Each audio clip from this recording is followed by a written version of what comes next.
Hello guys, so in this video we are going to start with this chapter. It's called geographical perspective. Okay. सो इस chapter को हम लोग दो parts में जो है डिवाइड कर रखा है मैंने. इसमें बेसिकली आपको सबसे पहले इन्वायरमेंटल पोल्यूशन की डेफिनेशन दी हुई है and then water, air and noise pollution के बारे में आपको डिटेल में बताया गया है. एंड साथ में दो टेबल्स और आती हैं जिसको हम इन डिटेल कर रहेंगे इस वीडियो में. नेक्स्ट वीडियो में फिर हम 4 एक्स्ट्रा टॉपिक हम पे बचते हैं. रूरल अर्बन माइग्रेशन वाला, स्लम्स वाला एक टॉपिक, लैंड डिग्रेडेशन वाला और अर्बन वेस्ट वाला. ठीक है, तो वो चारों टॉपिक्स हम नेक्स्ट वीडियो में करेंगे. इसमें हम जितने भी टाइप्स ऑफ पोल्यूशन है आज हम वो डिस्कस करेंगे. So let's start with it. Okay, so सबसे पहला है आपके पास what is environmental pollution. Let me take pink colour. Yes, देखो अब सबसे पहला हमारा टॉपिक है इन्वायरमेंटल पोल्यूशन क्या होता है. ठीक है, सो देखो इन्वायरमेंटल पोल्यूशन जो है वो रिज़ल्ट होता है रिलीज़ का ऑफ सब्सटेंसेस या फिर energy from waste products of human activities. Human activities जो होती हैं जैसे कि माइनिंग, क्वायरिंग, मैन्युफैक्चरिंग एंड और भी जितनी इंडस्ट्रियलाइजेशन एक्टिविटी होती है ह्यूमंस द्वारा, उससे जो सब्सटेंसेस रिलीज़ होते हैं, जो एनर्जी रिलीज़ होती है, वो इन्वायरमेंटल पॉल्यूटेंट्स बनते हैं जिससे इन्वायरमेंटल पोल्यूशन होता है. ठीक है, बहुत सारे टाइप्स के पोल्यूशन होते हैं और उनको हम लोग on the basis of medium through which pollutants are transported and diffuse, उसके बेसिस पे हमने उसको क्लासीफाई कर रखा है. ठीक है, एयर पोल्यूशन, उसका मीडियम क्या है, एयर.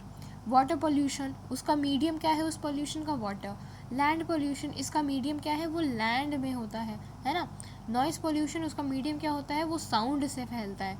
ठीक है, so on the basis of medium through which this pollutants are release in the environment, इस बेसिस पे हम पे 4 टाइप्स ऑफ पॉल्यूशन है. ठीक है, सो इस वीडियो में हम वही चारों को डिस्कस करेंगे.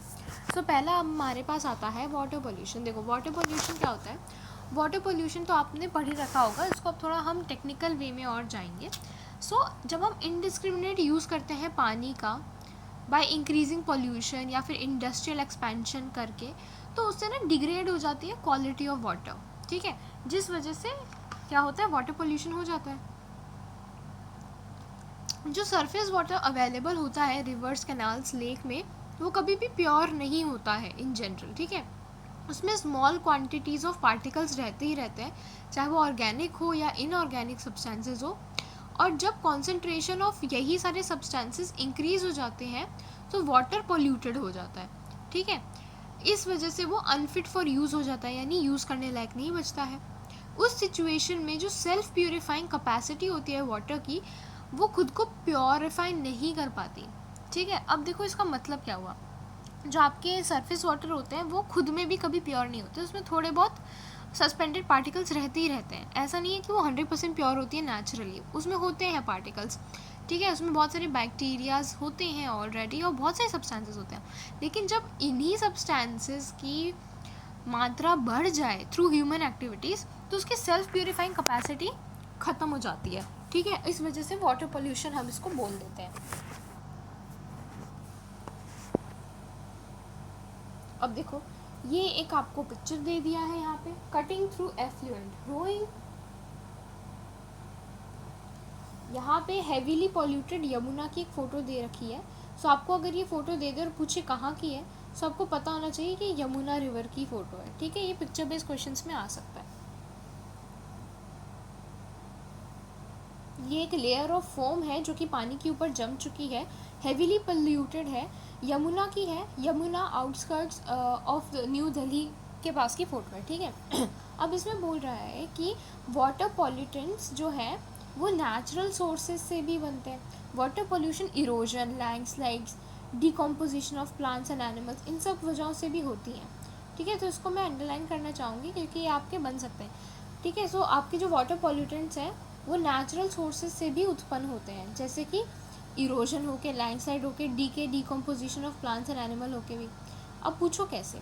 देखो नेचुरल सोर्सेज जैसे इरोजन, जब सॉइल इरोजन होता है, ठीक है, सो बहुत सारे पार्टिकल्स वो पानी में चले जाते हैं, उससे लैंडस्लाइड होता है. सेम, ठीक है, लैंडस्लाइड होता है, बहुत सारे पार्टिकल्स लैंड के पानी में चले जाते हैं. डीके होता है बहुत सारे टाइप का, जैसे जब अस्थियाँ बहाने हम जाते हैं पानी में अच्छा वो तो ह्यूमन का हो गया, ठीक है। बहुत सारे प्लांट्स एंड एनिमल के जो नेचुरली मरे हुए प्लांट्स एंड एनिमल्स हैं उन सब का डीके भी पानी में जाके मिल जाता है।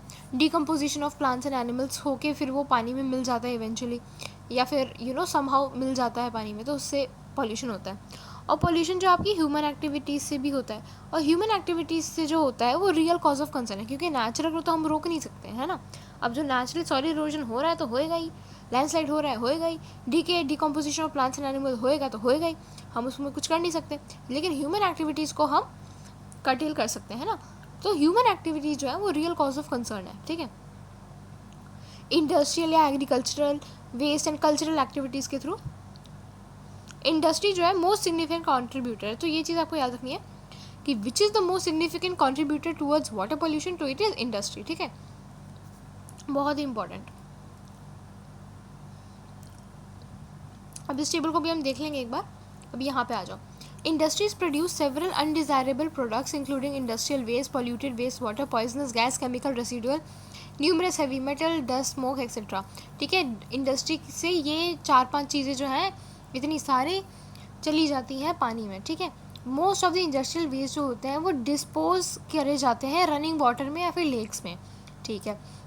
इसका कॉन्सिक्वेंस क्या होता है कि जो पॉइजनस एलिमेंट्स होते हैं वो रिजर्वायर्स, रिवर्स और बाकी वाटर बॉडी में पहुंचते हैं, जिससे क्या है बायोसिस्टम पानी का डिस्ट्रॉय हो जाता है, ठीक है। मेजर वाटर पॉल्यूटिंग इंडस्ट्री के नाम लिखे हुए हैं leather, pulp, paper and textile and chemical industries, ठीक है, जो आपके अंडरलाइन भी है। Leather, pulp and paper, textile and chemicals, ये चारों के नाम आपको याद रखना है। फिर बहुत सारे टाइप के केमिकल्स जो होते हैं वो मॉडर्न एग्रीकल्चर में यूज़ होते हैं, जैसे कि inorganic fertilizers, pesticide and herbicides, ठीक है। ये भी क्या है बहुत सारा पॉल्यूशन जनरेट करते हैं, ठीक है। Inorganic fertilizer, pesticides and herbicides, these chemicals are wash down into river, और ये सारे जो केमिकल्स हैं वो पानी में मिल जाते हैं इवेंचुअली, लेक्स में, टैंक्स में, और इनके जो केमिकल है वो इन्फिल्ट्रेट हो जाते हैं सॉइल में एंड ग्राउंड वाटर में रीच करते हैं इवेंचुअली, ठीक है। तो फर्टिलाइज़र जो है इंड्यूस करता है इंक्रीज ऑफ नाइट्रेट कॉन्टेंट। जो फर्टिलाइजर्स होते हैं उसमें नाइट्रेट कंटेंट बहुत ज़्यादा रहता है, जो कि पॉल्यूशन क्रिएट करता है वाटर में। कल्चरल एक्टिविटी हो गया, जैसे पिलग्रिमेज हो गया या फिर रिलीजियस फेयर, टूरिज्म एक्सेट्रा, ये सारे भी वाटर पोल्यूशन कॉज करते हैं, ठीक है। जैसे आपने देखा होगा आपने मूवीज़ में कि अस्थियाँ बहा दी जाती है, तो वो सारी अस्थियाँ पानी में बहा रहे हो, ठीक है, वो पानी में बहा रहे हो, पानी पोल्यूट हो रहा है ना इस वजह से। ऑल्दो ये आपकी धार्मिक चीज़ है या जो भी है, रिलीजियस चीज़ है, धार्मिक चीज़ है, करते हैं, ट्रेडिशन है ये आपका, लेकिन इससे टेक्निकली देखा जाए तो वाटर पोल्यूशन हो जाता है। बस यही नहीं, और भी बहुत सारे कारण होते हैं, religious fairs and tourism, pilgrimage, इन सब से भी बहुत पॉल्यूशन होता है पानी में। अब देखो इसका लास्ट पैरा क्या कह रहा है। वाटर पोल्यूशन जो है वो सोर्स होता है बहुत सारे वाटर बॉर्न डिजीज़ेस का, ठीक है। पानी से फैलने वाली डिजीज़ेस भी हमें बहुत सारी फेस करने को मिलती है वाटर पोल्यूशन के थ्रू, ठीक है।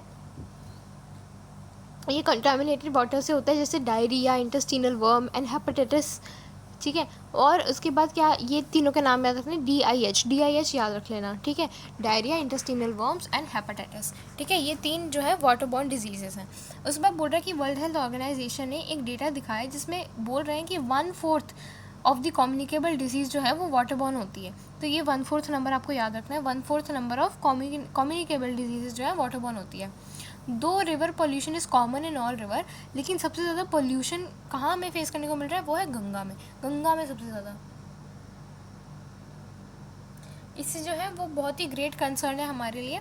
और इसकी हालत को इम्प्रूव करने के लिए हमने 2 मिशंस लॉन्च किए हैं, national mission for clean Ganga और नमामि गंगे प्रोजेक्ट, ठीक है। नमामि गंगे के बारे में आपको 4-5 चीज़ें दे रखी हैं जो कि हम अभी देख लेते हैं। देखो, गंगा जो एक रिवर है उसकी नेशनल इम्पॉर्टेंस है, ठीक है, हम वो नमामि गंगे वाला पढ़ रहे हैं, नेशनल इम्पॉर्टेंस है, और उसकी क्लीनिंग जो है बहुत रिक्वायर्ड होती है, ठीक है, उसको पोल्यूशन फ्री रखने के लिए। सो हमारी जो यूनियन गवर्नमेंट है, अब देखो ये पूछ सकते हैं कि कौन सी गवर्नमेंट ने लॉन्च करा है, तो ये यूनियन गवर्नमेंट ने लॉन्च किया। यूनियन गवर्नमेंट ने नमामि गंगे प्रोग्राम जो है लॉन्च किया। उसके ऑब्जेक्टिव्स क्या है कि उन्हें एक सीवरेज सिस्टम बनाना है, ठीक है। उनको मॉनिटर करना है इंडस्ट्रियल एफ्लुएंस, यानी इंडस्ट्री से कितने पदार्थ पानी में जा रहे हैं उसको मॉनिटर करना है।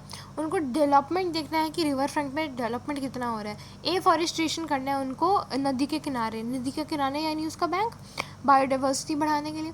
और उन्हें रिवर का सरफेस क्लीन करना है। उन्होंने गंगा ग्राम्स क्या होते हैं, ग्राम्स यानी कि विलेजेस, ठीक है। उनको गंगा ग्राम्स बनाने हैं उत्तराखंड, यूपी, बिहार, झारखंड और वेस्ट बंगाल, यानी जहाँ से भी गंगा गुजरती है, चलती है वहाँ से, ठीक है। उत्तराखंड, यूपी, बिहार, वेस्ट बंगाल एंड झारखंड, ठीक है। उत्तराखंड, यूपी, बिहार, झारखंड एंड वेस्ट बंगाल, ये पाँचों के नाम आपको याद रखने हैं, ठीक है। उसके बाद creating public awareness to avoid adding pollutants in the river even in the form of ritual. और उसके बाद उनको पब्लिक अवेयरनेस बढ़ानी है कि आप गंगा में अपना पॉल्यूटेंट्स ऐड करना बंद करें इन द फॉर्म ऑफ रिचुअल और कुछ भी, इसका मतलब ये नहीं कि आप फूल, पत्ते, अस्थियाँ जो मिले आप सारे जाके पानी में बहा दें। आपको पब्लिक अवेयरनेस जगानी है, ठीक है, ये काम करना है।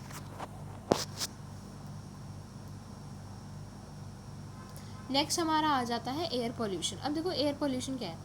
Air pollution is taken as addition of contaminants like dust, fumes, gas, fog and odor, smoke, vapor to the air in substantial portion and duration that may be harmful to the flora and fauna and to the property.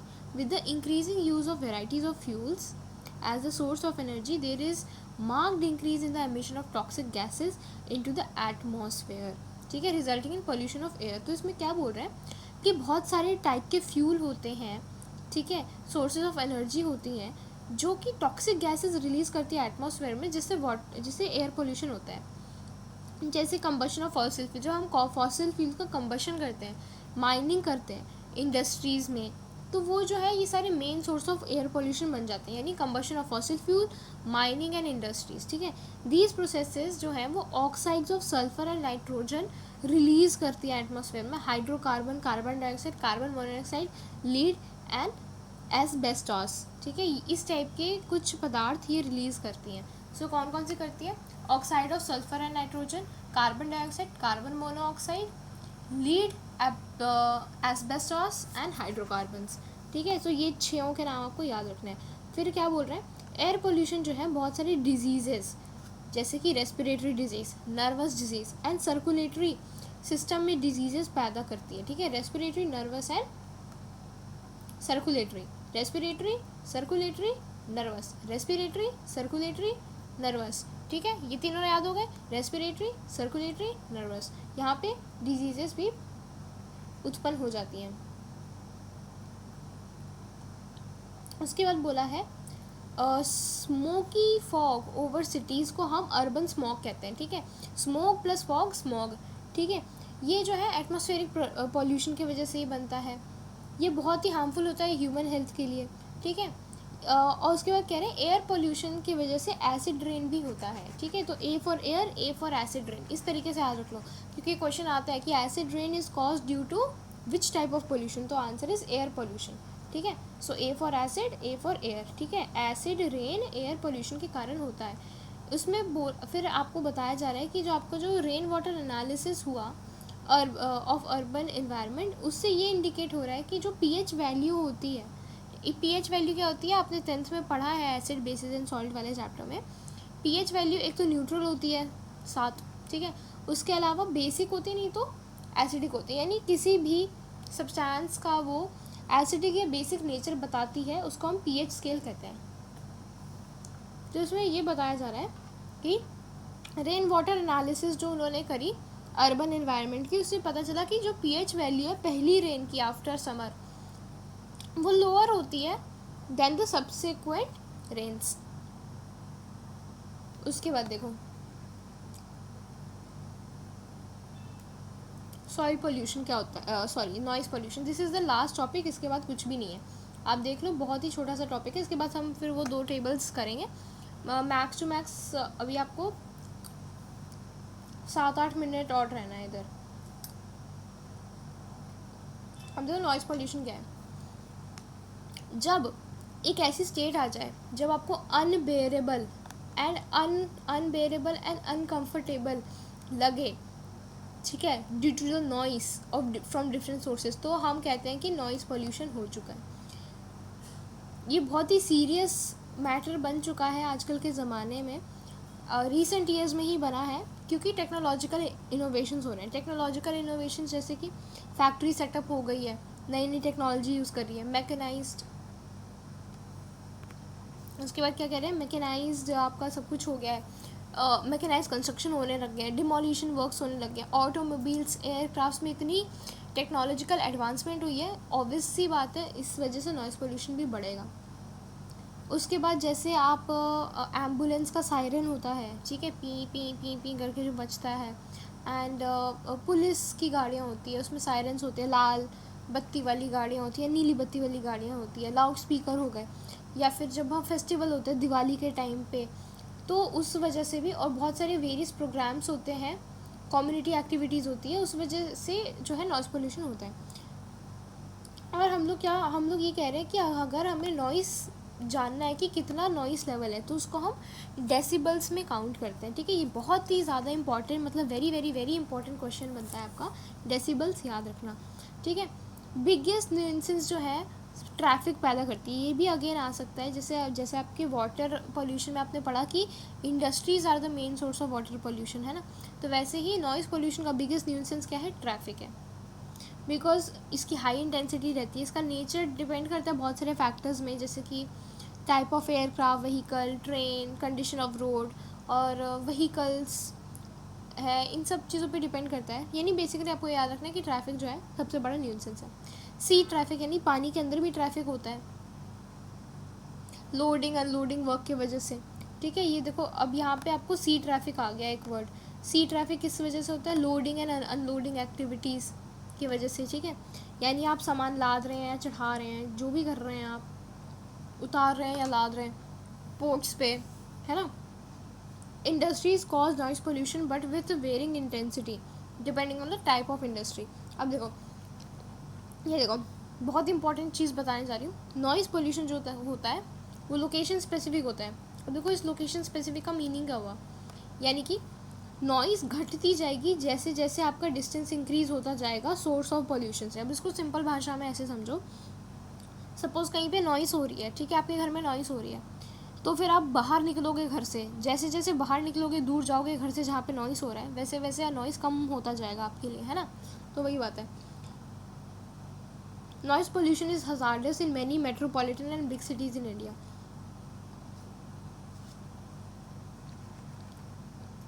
बस फिर आपका, अब हम next video से urban waste disposal के बारे में पढ़ेंगे, एंड उसके बाद भी 3 टॉपिक्स और हैं। अब उसके बाद हम यहाँ पे कुछ छोटे छोटे डब्बे हैं, हम इसको पढ़ लेते हैं। Ocean 10 times noisier than 40 years ago. तो इसकी हेडलाइन ये है, ये बहुत इंपॉर्टेंट है, यहाँ से आ जाते हैं क्वेश्चन। देखो इसमें कह रहे हैं कि ओशियंस जो हैं वो अब ज़्यादा नॉइसी हो गए हैं, 40 साल पहले जितने थे उससे ज़्यादा हो गए हैं। सो एक स्क्रिप्स इंस्टीट्यूट ऑफ ओशनोग्राफी है, उन्होंने बताया है कि ओशियन नॉइज़ जो है वो इंक्रीज़ हुआ है 10 फोल्ड, 10 टाइम्स तो लिखा ही है ऊपर, ठीक है, 10 फोल्ड इंक्रीज़ हुआ है 1960s के कंपैरिजन में, ठीक है।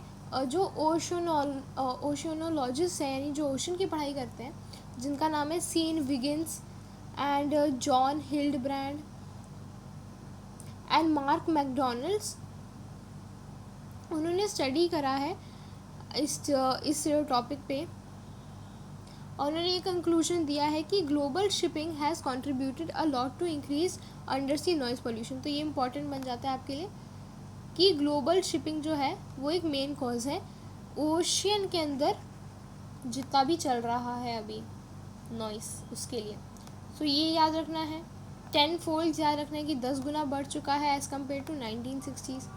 फिर इन सब के नाम याद रखना है, सियान विगिन्स का नाम याद रखना है, जॉन हिल्डरब्रांड का नाम याद रखना है, और ये मैकडोनल्ड का नाम याद रखना है। तो सीन, हिल्डरब्रांड एंड मैकडोनल्ड, इन सब का नाम याद रखना है। उन्होंने ये बोला कि पॉपुलेशन इंक्रीज़ होती है ग्लोबली, ठीक है, अंडर वाटर वर्ल्ड जो है वो भी नॉइजियर होता जा रहा है, ठीक है। Adding that effects of greater noise on marine life was still unknown. उस बात क्या बोल रहे हैं, फाइंडिंग्स ने ये रिवील करा है कि 10 फोल्ड इंक्रीज़ हुआ है एज़ कम्पेयर टू 1960s। फिर उन्होंने कुछ डेटा दिया है और इसके रीजंस बोले कि बहुत ज़्यादा ग्लोबल शिपिंग ट्रेड बढ़ता जा रहा है, नंबर ऑफ़ शिप्स जो हैं जो ओशन में प्लाई कर रही हैं वो बढ़ती जा रही है, and higher speed of vessels. ये कुछ 3 कारण हैं जिसकी वजह से हम बोल सकते हैं कि ओशन ज़्यादा नॉइसी हो रहा है।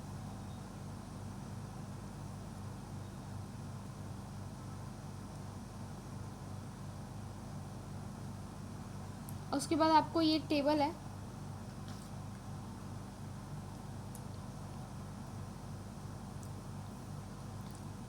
सो ये आप ऑलरेडी इन डेप्थ पढ़ चुके हो, जितना भी अभी हमने पढ़ा है ना। एयर वाटर नॉइस तो आप पढ़ रखे हो, मैं लैंड का और पढ़ा देती हूँ, बाकी सब आप खुद से पढ़ लेना, ईजी है, वो हम ऑलरेडी पढ़ चुके हैं। Human and animal excreta, viruses, bacteria, garbage, vectors, pesticides, fertiliser residue, alkalinity, fluorides, radio active substances, ये सारे जो हैं पॉल्यूटेंट्स हैं। सोर्सेज क्या है, इम्प्रॉपर ह्यूमन एक्टिविटीज़ हम कर रहे हैं, डिस्पोजल ढंग से नहीं कर रहे हैं इंडस्ट्रियल वेस्ट का, पेस्टिसाइड फर्टिलाइजर ज़्यादा यूज़ करें, इस वजह से लैंड पोल्यूशन हो रहा है। अब ये देखो, ये इम्पॉर्टेंट है, इसमें आपको क्या याद रखना है। Sources of pollution in Ganga and Yamuna river, Ganga और यमुना में पॉल्यूशन के बारे में आपको कुछ डेटा दे रखा है। गंगा जो है उत्तर प्रदेश में है मेजरली, ठीक है, बिहार एंड वेस्ट बंगाल में भी है। यमुना दिल्ली में है मेजरली एंड उत्तर प्रदेश में, ठीक है। पॉल्यूशन स्ट्रेचेस, यानी पॉल्यूशन कहाँ से लेके कहाँ तक हो रहा है, डाउन स्ट्रीम ऑफ कानपुर, यानी कानपुर से होते हुए निकलती है गंगा, तो कानपुर से होते हुए बहुत ज़्यादा पॉल्यूशन है। Down stream of Varanasi and Farakka barrage, तो ये 3 चीज़ आपको याद रखनी है, down stream of Kanpur, Varanasi and Farakka barrage. Farakka barrage तो आजकल बहुत न्यूज़ में भी था, तो याद रखना, ठीक है, ये बांग्लादेश रिलेटेड है ना।